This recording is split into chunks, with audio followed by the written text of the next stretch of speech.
Initially, I was under the impression that I had enough projects and things to do on the farm until I saw this tractor.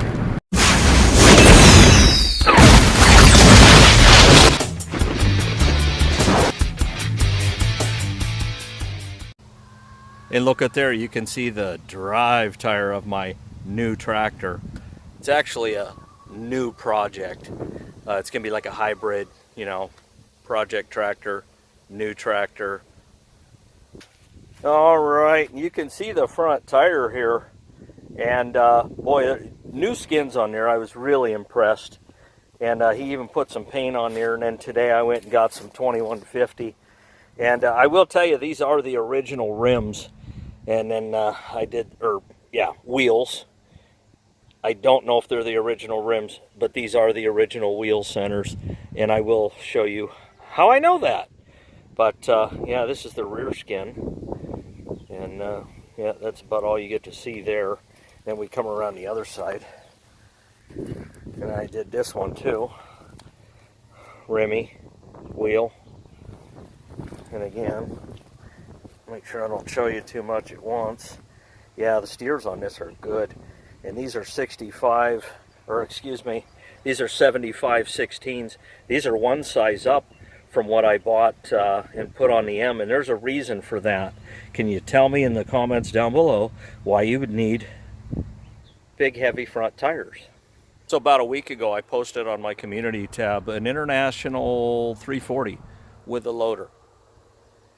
And it was unanimous. Most people said, oh, I definitely own that. I think Ag Wild, and there might have been one other guy. Ag Wild's a green guy. He's not going to want that. So, but yeah, you know, I said, but there was, at one point in time, there was a different tractor that came up, had just a little more horsepower to it, a little more desirable of a tractor, at least for me. And I said, if another one comes up for sale and the price is right, I kind of made the price right on this one, I'm going to grab it. And it did. And I did. Let's take a look at that machine. Well, folks, here it is. It's a 1955 Farmall 400. International 2000 loader. I was told this was a 56. And then I dug a little deeper. It's 55. And it needs some work, needs a bunch of little stuff, as most loader tractors or tractors that have had loaders on them their whole existence on a farm do.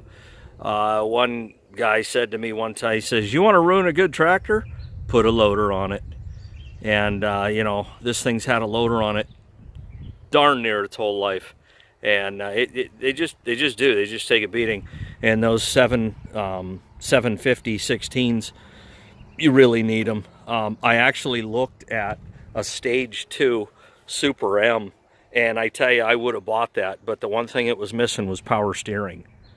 And, you know, if you've ever driven a loader tractor without power steering, you get a load in that bucket, and you're in a world of hurt. You better have leg arms to be turning that tractor. But let's go over this tractor real quick. It does have a torque amplifier that works. I was a little bit set back by that, but I guess, you know, being a loader tractor, why would you ever use it, you know?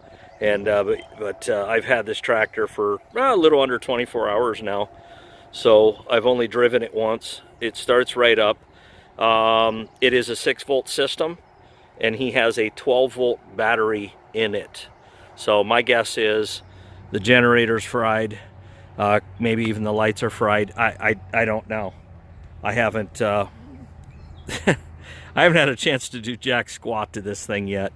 I've put gas in it, and I went and bought an oil filter for it, because that's the first thing I do is change that blood out of the tractor right away.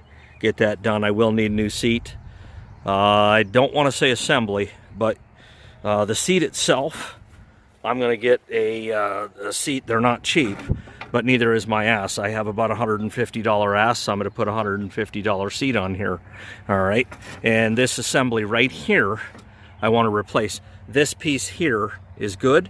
This bottom one is not. So this and the seat need replaced, and I'll get one that's got a drain hole in it and already has the cushion built right onto it. So that'll be done. You can see it's missing a muffler. It wasn't really missing a muffler, but the muffler on there I took off. I did go and buy a new one. It's in the bed of the truck right now. I have to put that on there. Oh, let's see. What am I missing? 2000 loader, not a trip bucket. So we're at least a couple steps above the pitchfork. I would not have bought a trip bucket. I've been looking for a Farmall, antique tractor with this specific loader on it. I've always liked the 2000 loader. At a 656 with a 2000 loader on it, and it was just missed it the day it left this farm. So let's go over it. All right, so we got a 6-volt system. I have a brand new 6-volt battery to put in and replace that 12-volt one, and it's going to be interesting to see if it will still charge that 6-volt. Now, could be the gauge is bad, you know. I mean, no guarantees. Going to need PTO seal. Not a big deal. Like I said, this thing needs a lot of little things, you know. The skins are basically slick. It's a loader tractor. It's not a field working tractor. Okay, unlike the Farmall M, this does have a dipstick. And let's talk about the Farmall 400 for just a second. This is the number, they call this the number series. You know, the 100 to 200 to 300 to 400. And of course you had, you know, the 350, the 450. I could go on, but anyways, a lot of guys say this is the tractor that changed farming forever. I disagree.